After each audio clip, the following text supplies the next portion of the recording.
Eu sei, ou imagino, que você deve ter muitas batalhas. Mas aqui vai um aviso para você, para mim, para todos nós, né?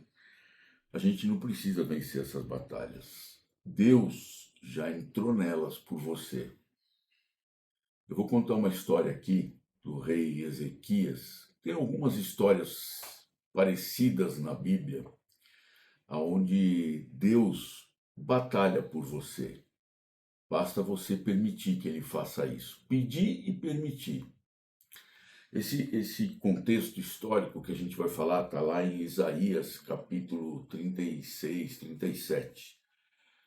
Existia um rei, o rei Ezequias, e ele estava lá no seu reinado, e tinha um outro rei de um império assírio, que era o império mais poderoso da época, que tinha sitiado a cidade dele.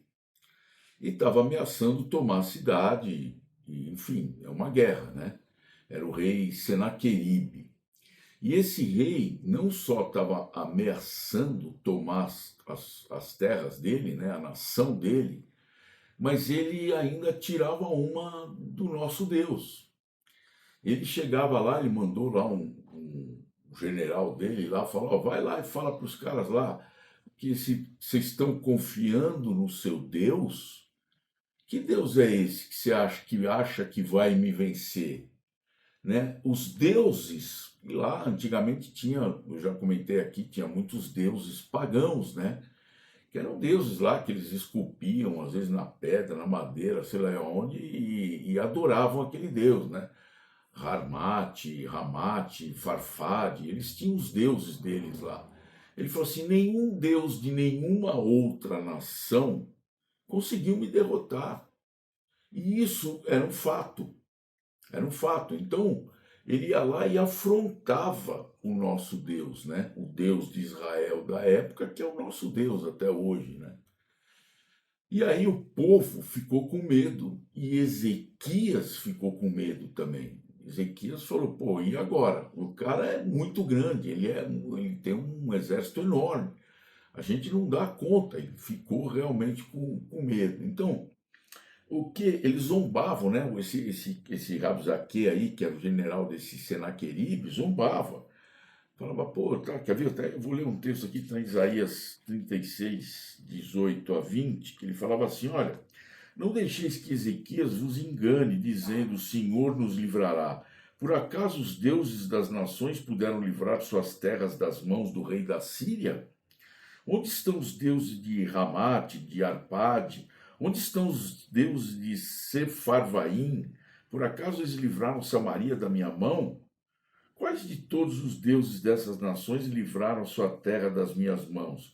Como o Senhor poderá livrar Jerusalém das minhas mãos? Bom, tá aí, tá feita a declaração de guerra, né? Hoje as declarações de guerra são os caras mandam bomba um pro lado do outro, pronto, tá declarado guerra. Aquela época era ameaça, né?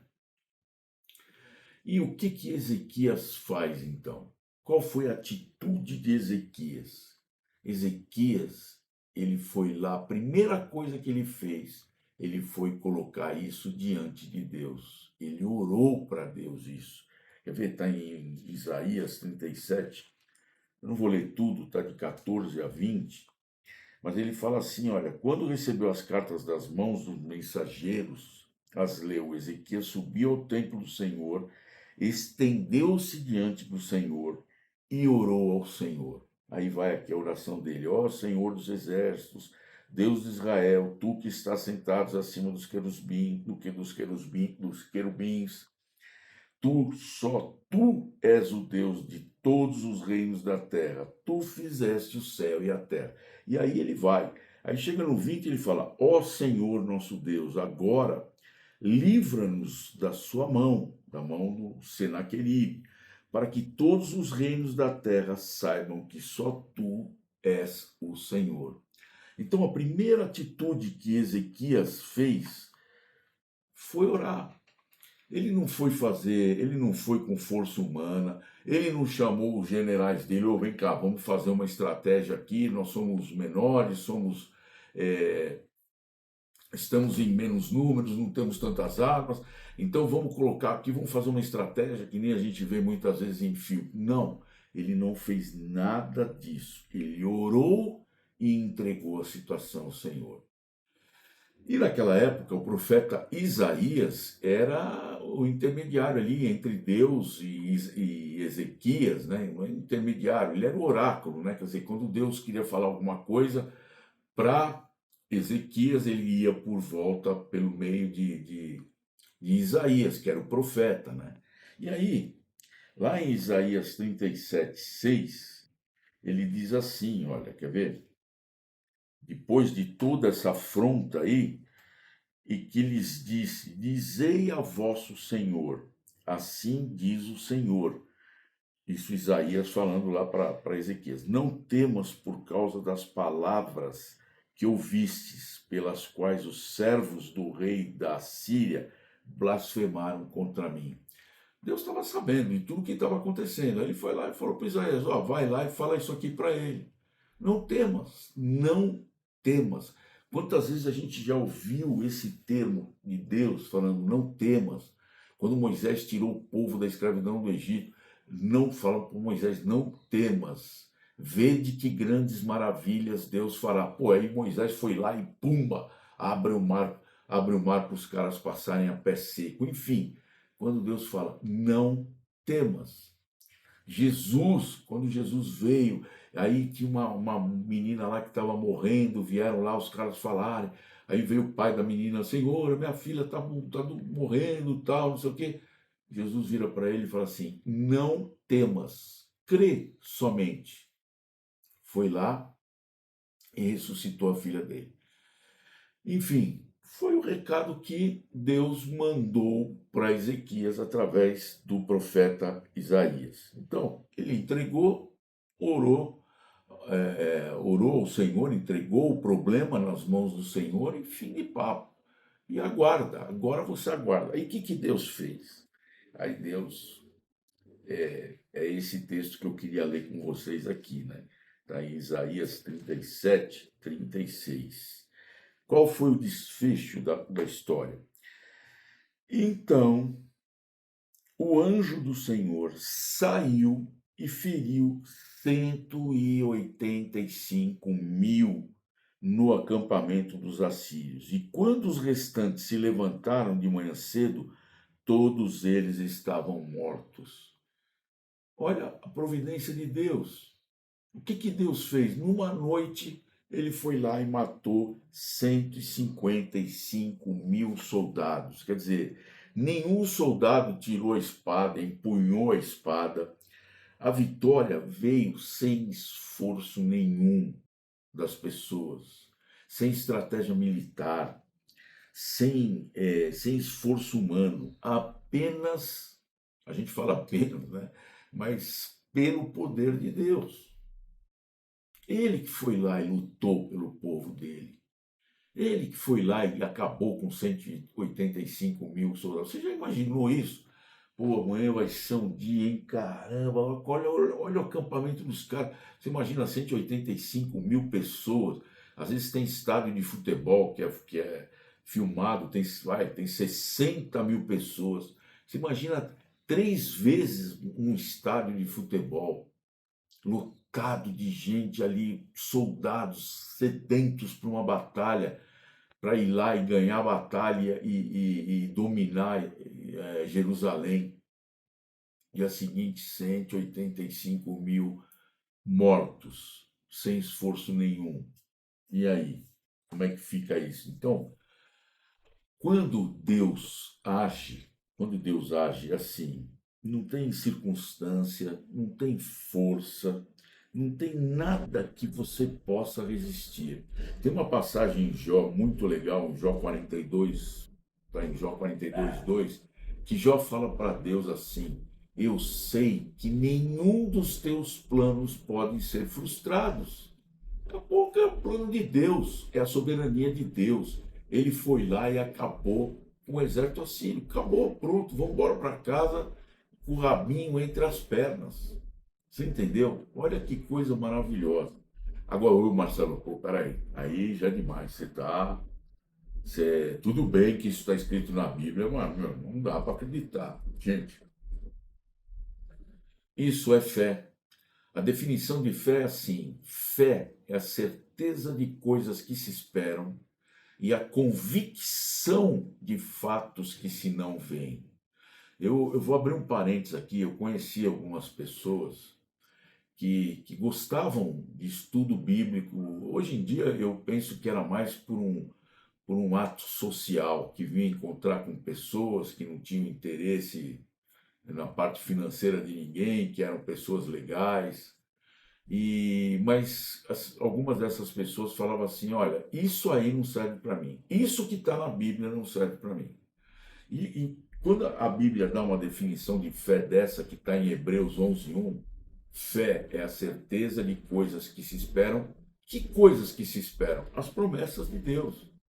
Ele não prometeu que ele vai te salvar da condenação eterna dos pecados? Ele não morreu por você e por mim? O sangue dele derramado na cruz foi em favor de quem? De mim, de você, né?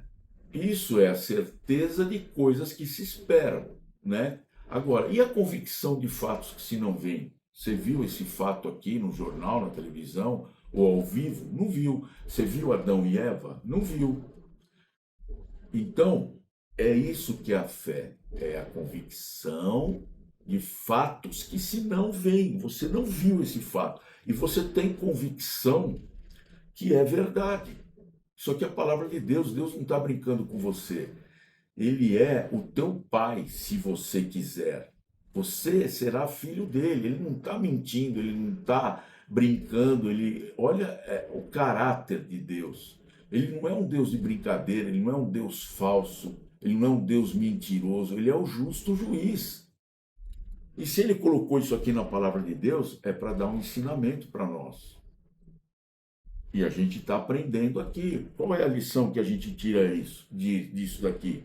Deus luta as nossas batalhas. Se você pedir e se você deixar. Tem coisa que as pessoas falam: não, não, não, isso aqui nem precisa, isso aqui é muito para Deus. Isso aqui é. Deus não vai se importar comigo. Né? Isso aqui é um problema meu, que né, foi por razão, por culpa minha que eu gerei esse problema, e agora não sei como sair dessa enrascada, não vou colocar Deus nessa furada. Não, você tem que colocar Deus em tudo na sua vida. Ele vai lutar as suas batalhas. São problemas financeiros, são problemas de enfermidade, são problemas de relacionamento, são problemas de injustiça que você está sofrendo, são problemas, às vezes, de relacionamento. Você, às vezes, você se relaciona com uma pessoa, às vezes até uma pessoa próxima a você, pode ser seus pais, pode ser sua esposa, seu marido, seus filhos, você tem raiz de amargura, que aquela pessoa foi te magoando, magoando, magoando, você nunca tratou, ou tentou tratar, não conseguiu o tratamento e tem raiz de amargura. Você vai lá, é uma batalha. Isso é ruim para você. E aí você coloca isso diante de Deus e Deus vai lá e tira isso com a mão. É incrível como Deus luta as nossas batalhas. Então, aprenda uma coisa, né? Uma aplicação para a nossa vida. As batalhas de Deus, elas são ganhas de joelhos e não por força humana. De joelhos que eu quero dizer é quando você dobra os seus joelhos no chão e ora e clama, pedindo para Deus batalhar isso por você. É assim que isso acontece. Então, quando a gente confia, lembra lá que eu falei da fé? Quando a gente confia em Deus, a gente ora para Deus, a gente descansa em Deus, que Ele vai lutar as nossas batalhas, Ele vai entrar em cena. E outra, depois não adianta você falar: oh, olha, aquele problema que eu tinha, eu fiz isso, fiz aquilo, fiz aquele outro. Não, não, não. Você não fez nada, foi Deus que batalhou por você. A vitória é dele e a glória é dele também. Né? Não adianta você querer se vangloriar, você falar assim: nossa, se não fosse por mim, essa situação não teria saído. Não, a vitória é dele e a glória é dele também. Então, gente, para a gente ter aqui uma conclusão, ore antes de agir. Confia com todas as tuas forças, mesmo que você não veja a saída. Confia nele e deixe Deus lutar suas batalhas. Tem um texto que eu acho muito, eu chamo até, eu vou comentando a minha Bíblia está toda escrita, né? E eu coloquei nesse texto que é um aprendizado de ponta. Olha que legal.